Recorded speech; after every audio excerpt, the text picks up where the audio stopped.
क्षला 4ने भागले असता बाकी 3 उरते.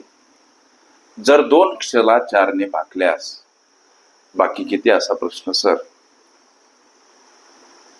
सोडवायचा कसा. क्षला 4 भागल्यास बाकी 3.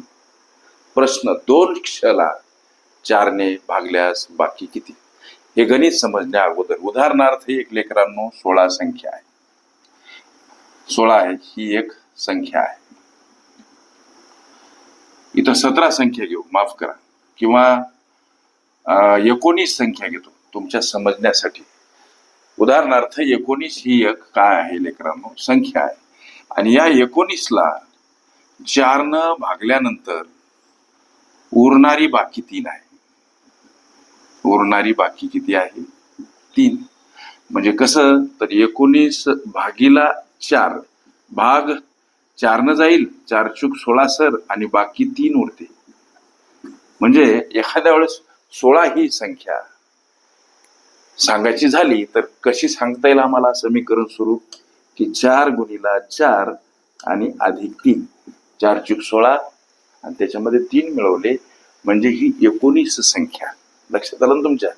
4 चूक 16 आणि अधिक 3 19. मग अशा पद्धतीचं एक समीकरण या प्रश्नाला उत्तराप्रत नेण्यासाठी तयार करावं लागते. प्रश्नामध्ये श ही संख्या सांगितली. मग आता क्ष ही संख्या कोणती तरी एक संख्या आहे श. या क्षला 4 भागायचं म्हणजे ती क्ष संख्या कोणती याचं निरूपण समीकरण स्वरूप दर्शवण्यासाठी शला 4 भागायचं. इथं गुणा आणि बाकी 3 उरते म्हणजे बाकी 3 अधिक करा म्हणजे ही ती संख्या आहे. याला जर गुणाकार केला तर 4 श अधिक 3 ही ती संख्या. ही ती संख्या कोणती हो श संख्या. लक्षात घ्या. आता गणित पुढे काय म्हणते 2 क्षला 4ने भागल्यास बाकी. 2 क्ष म्हणजे ही झाली क्ष संख्या. हिला काय म्हणायचं क्ष संख्या जी आम्हाला समीकरण स्वरूप प्राप्त झाली. लक्षात घ्या. आता 2 क्षला 4ने भागल्यास बाकी. 2 क्ष म्हणजे या श संख्येची दुप्पट. क्ष म्हणजे 4 क्ष अधिक 3. श ही एक संख्या आहे. ती कशी लक्षात आलं ना तुम्हाला. तुम्हाला उदाहरण दिलं समजावून. 19 ही संख्या आहे जिला 4 भागल्यानंतर उरणारी बाकी किती आहे 3.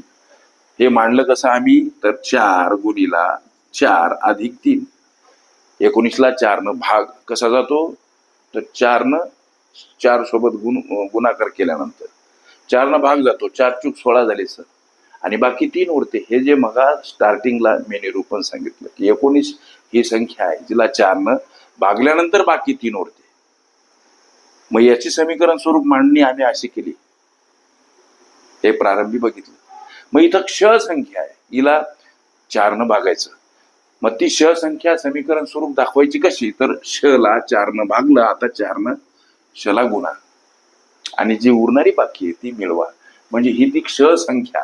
आता पुढच्या विधानात गणित काय म्हणते 2 क्षला 4ने भागल्यास. हे यक्ष म्हणजे हे आहे समीकरण 4 क्ष अधिक 3. मग 2 क्ष म्हणजे काय हो तर शची दुप्पट. पहिली गोष्ट 2 क्ष म्हणजे समीकरण काय हा प्रश्न मनाशी. त्याचा अर्थ 2 क्ष म्हणजे शची दुप्पट. एक क्ष म्हणजे जर 4 क्ष अधिक 3 तर 2 क्ष म्हणजे किती बाबा तर या क्षची दुप्पट. म्हणून 2 कंसाबाहेर आणि कंसात 4 क्ष अधिक 3 अशा आम्ही मांडणी करू शकतो. म्हणजे 2 क्ष संख्या किती बाबा याचं उत्तर समीकरण स्वरूप आम्हाला प्राप्त होईल. 2 कंसातील पदाला गुणिला 2 गुणिला 4 क्ष म्हणजे 8 क्ष झाले अधिक 2 गुणिला 3 म्हणजे 6.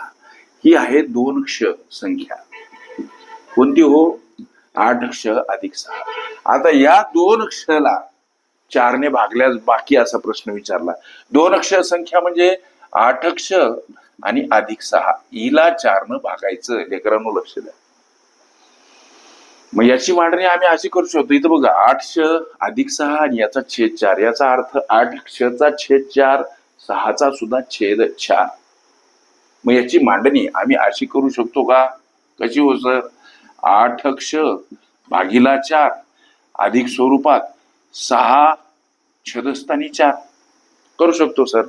मग आता इथं जर भाग दिला तर काय, 4 दोन्ही 8, भाग 2 न जातो 2 क्ष, बाकी काही उरत नाही. याचं उत्तर काय ते हो 2 क्ष. या पहिल्या याच्यामध्ये बाकी काही उरताना दिसत नाही, भाग निषेध चालला. मात्र इथं जर भाग दिला या दुसऱ्या राशीमध्ये 6/4 जर करून पाहिलं 6/4 तर 4 1 4 असा भाग जातो आणि बाकी उरताना दिसते 2.